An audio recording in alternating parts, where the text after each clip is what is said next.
històrics ja només queda una sola jornada de la fase de grup, Roger Sánchez, però el grup 3 ens ha deixat moltíssimes coses per comentar. I això que si mires els marcadors, només en un dels 3 partits hi havia gols, però quin partit, 0-4 del Terrassa contra l'Horta, victòria clau perquè els ballesans assoleixin les semifinals en la seva segona participació al torneig. Això va ser el segon partit de la tarda, el primer, el que va enfrontar el Terrassa contra el Sant, un duel de 0-0, però que ens va divertir bastant. Sí, de fet, el tòpic del 0-0 no es va complir perquè va ser un partit prou entretingut. El Terrassa va sortir fort, guiat per un intens Kylian Villaverde, que va tenir les primeres opcions, però a poc el Sants, anant de menys a més, es va apropar a la porteria ballesana i va gaudir de la millor opció, una triple ocasió de Guillermo, de Josele i de Sergio Navarro, que no entrava per ben poc. Ens va deixar amb l'ai al cor aquesta ocasió a nosaltres i a tota l'afició del Sants. Sí, perquè a més la típica jugada que creus que acabarà arribant al gol, ni una, ni dos, ni 3 opcions van servir perquè els sancencs s'avancessin un duel de 2 rivals que es trobaran a la Lliga en què no hi havia gols.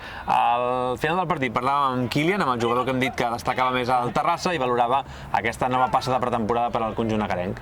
Estem molt cansats de cames de tota la setmana treballant, llavors és normal, però el que et dic, a seguir treballant. I després d'aquest 0-0, Roger, va arribar al Festival de Gols. El que dèiem, 0-4, un Terrassa que exhibia pegada, no és correcte en català, però defineix molt bé el que vam veure en aquest segon partit, perquè no podem dir que fos un resultat enganyós, o sí, perquè el primer gol va trigar molt en arribar. I va ser prou igual les forces fins que la tripleta ofensiva del Terrassa ho va liquidar.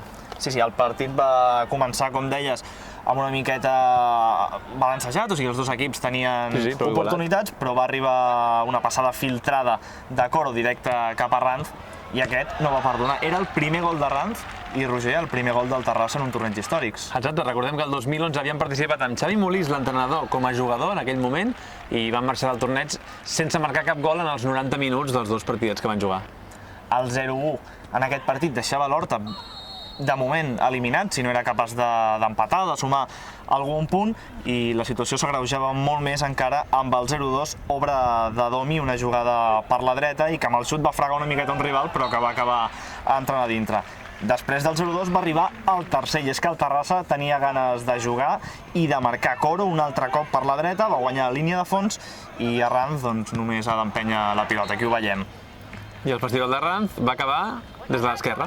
Exacte, una pilota llarga cap a Domi, que la centra i a Ranz la clava amb aquest xut sec directament al fons de la xarxa, un autèntic golaç, i Roger li donava el hat-trick. I un dia d'efemèrides, 0-3, 0-4, 3 gols de Sergi Arranz en 45 minuts. Feia 11 anys que això no es produïa des que David Bauli, ara juga a l'Horta, jugava llavors al Martinenc, va marcar 3 gols a la Gramenet B en 45 minuts.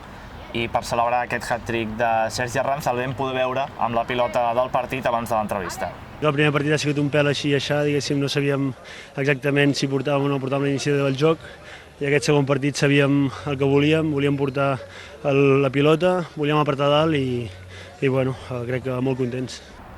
No era el de Ranz l'únic rècord que es produïa al torneig o l'únic registre que s'igualava en aquest partit. 0-4 o 4-0 en un partit de 45 minuts de l'històrics no es veia des de feia 10 anys, 2009. Curiosament, també el rebia l'Horta, en aquest cas contra l'Hospi, i compte, 2 dels gols de l'Hospi els marcava Jordi Martínez, que actualment és el segon entrenador del Terrassa. Per tant, ha estat present també en aquests 2 partits. Més dades que ens deixa aquest històrics 2019. Aquest 0-4 ho deixava tot de cara pel Terrassa per classificar-se. El Sants havia de guanyar l'Horta i ho havia de fer per una diferència de 4 gols. Recordem que el Sants va superar el Terrassa en els penals, però el seu partit havien empatat a 0, per tant tots dos sumaven un punt, i el que preval és el gol average general. El Sants havia, per tant, de sortir a marcar el màxim de gols possible, òbviament. No ho aconseguia, de fet podem dir que el duel entre l'Horta i Sants, més enllà de la rivalitat barcelonina dels dos equips, va ser un punt ensupit, i potser va ser els sancencs qui van tenir les millors opcions. Destaquem un xut creuat de David Rodríguez, que per poc no entra, va sortir fregant al pal el xut del sancenc. Als últims minuts va haver-hi un gol anul·lat, tot i que l'àrbitre ja havia aixecat a línia, en aquest cas el banderí, per fora de joc, per als sancencs també.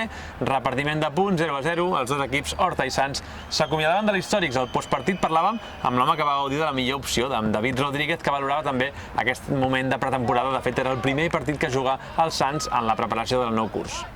La veritat que hem competit, ens hem deixat la pell i en tota la càrrega i tot hem donat la cara. I aquí també podem escoltar és l'entrenador de l'equip que s'ha classificat, el del Terrassa, Xavi Molist, que ve l'històrics, reconeix, a fer proves, però també en surt satisfet després d'aconseguir aquesta classificació. Bones sensacions respecte al treball físic que hem fet i després de passar a semifinals. Al final nosaltres veníem aquí a competir, fer dos equips completament diferents, mirar diferents maneres de plantejar les situacions que et poden donar el partit i bueno, contents perquè primer que ningú s'ha lesionat i segon que hem complert l'objectiu de passar a semifinals. Pel que fa als altres dos tècnics, Nacho Castro destacava que té un cert malefici amb el torneig perquè ha vingut tant amb el Peralada com amb l'Horta aquests últims anys i no ha aconseguit mai superar la fase de grups, parlava d'aquest relatiu malefici. I Tito Losio, igual que Xavi Molist, parlava de sensacions i destacava el got mig ple, el fet que el Sants marxés del torneig sense haver perdut cap dels dos partits de 45 minuts. Nunca...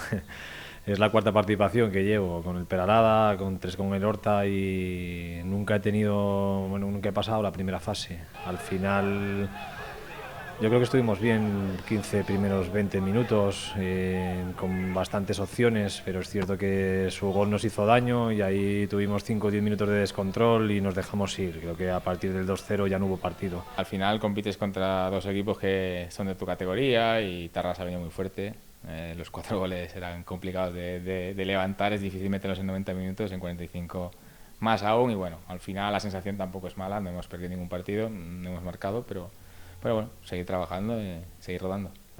I arribem ja a l'última jornada de la fase de grups. S'estrena l'amfitrió, el Martinenc, que haurà de competir contra el Granollers i contra l'Hospitalet. Contra els equips de categoria superior, Granollers i Ospi, que van protagonitzar ja una final, la del 2015, que es van endur als riberencs. Obrirà la jornada a les 6 de la tarda, puntuals, al Granollers contra el Martinenc.